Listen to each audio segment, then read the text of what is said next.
is a war of people.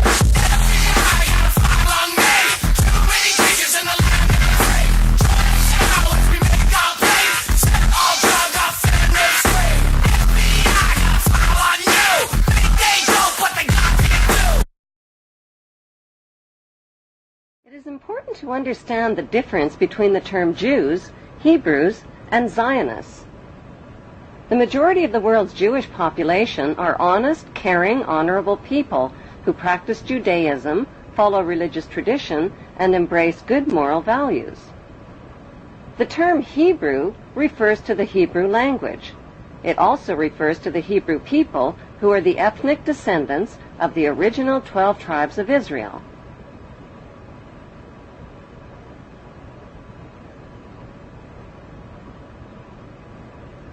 The term Zionist refers to political extremists. Zionists believe that the Hebrews are God's chosen race of people and that the Hebrews have a right to the land of the Muslim Palestinians. Why? Because according to the Bible, God said so. These Zionist extremists represent only a small minority of Jews and Hebrews. Christians who support Israel's theft of Palestinian land are called Christian Zionist extremists. Their goal is to help fulfill the prophecies of the Bible story. Countless millions of Americans are reading a series of novels called Left Behind. They're topping bestseller lists all over the country, and they're being made into movies. They chronicle apocalyptic times. The setting is the 21st century, complete with warplanes and TV correspondence. This is Buck Williams reporting live from Israel. I am standing in the middle of an all-out attack. But the plot is ripped from the pages of the Bible, so it all winds up here in Israel, where according to the book of Revelations, the final battle in the history of the future will be fought on this ancient battleground in northern Israel called Armageddon. It will follow 7 years of tribulation during which the earth will be shaken by such disasters that previous human history will seem like a day in the country.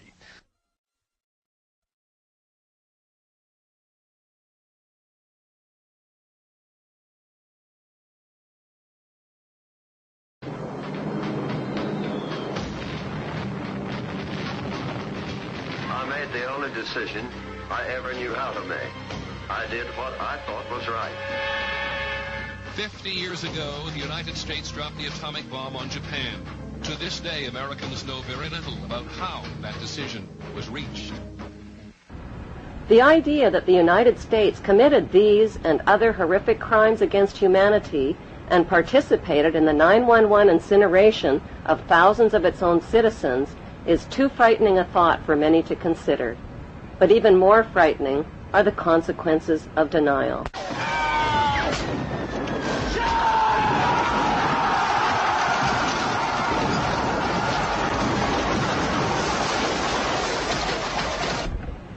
Did the world wars, revolutions, and big events of human history evolve naturally, or were they calculated and pre-planned? If they were pre-planned, who planned them, and what are they planning for the future of humanity? The answer to this puzzling question can be found within the boundaries of 3 of the world's most powerful cities. Those 3 cities belong to no nation and pay no taxes. They are Washington's District of Columbia, which is not part of the city of Washington or of the United States, the inner city of London, which is not part of London or England, and Vatican City, which is not part of Rome or Italy. These cities, called city-states, have their own independent flag, their own separate laws, and their own separate identity.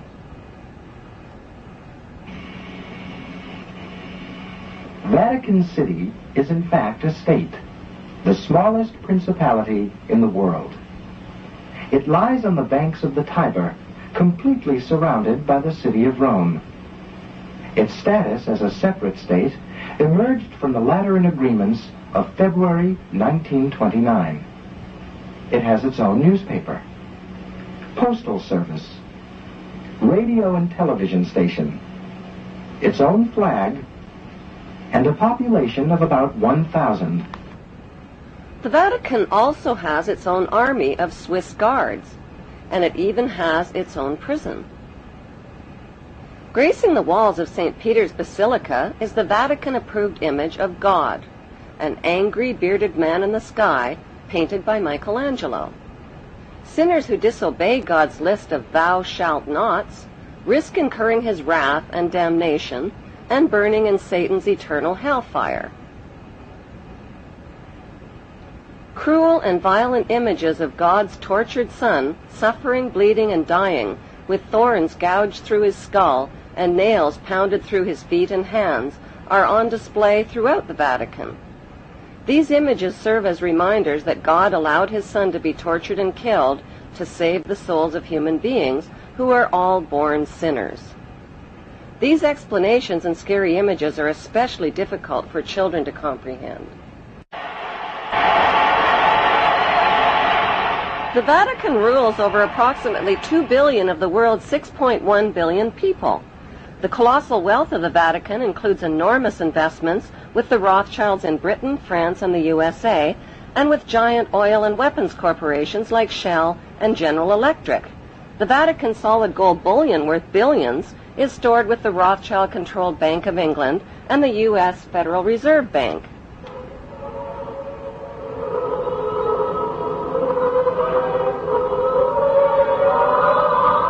The Catholic Church is the biggest financial power, wealth accumulator, and property owner in existence, possessing more material wealth than any bank, corporation, giant trust, or government anywhere on the globe. The Pope, who is the visible ruler of this colossal global wealth, is one of the richest men on earth. While 2/3 of the world earns less than $2 a day, and 1/5 of the world is underfed or starving to death, the Vatican hoards the world's wealth, profits from it on the stock market, and at the same time preaches about giving. How did the Pope and Vatican accumulate all that wealth over the millennium? One method was to put a price tag on sin. Many bishops and popes actively marketed guilt, sin, and fear for profit by selling indulgences. Worshippers were encouraged to prepay for sins they hadn't yet committed and get pardoned ahead of time.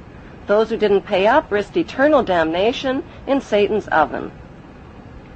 Pope Leo X rebuilt St. Peter's Basilica, selling tickets out of hell and tickets to heaven. During the Dark Ages, the Catholic Church not only hoarded the wealth they collected from the poor, but hoarded knowledge. They kept the masses ignorant and in the dark by denying them a basic education.